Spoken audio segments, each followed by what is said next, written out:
empoderadas e empoderados. Estou aqui, mais uma vez, quase 4 anos depois, batendo papo com aquela moça que foi uma das minhas primeiras entrevistadas, que queria desistir de cantar. Hoje ela está compondo o carro de som da Imperatriz Leopoldinense, Paula Prince. E aí, gatona, como é que foi essa reviravolta na sua vida?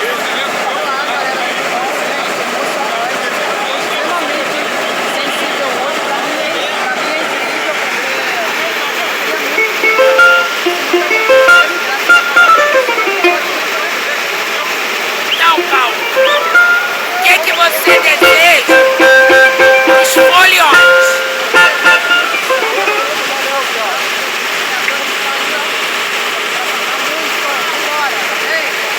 Aqui você tem empoderamento.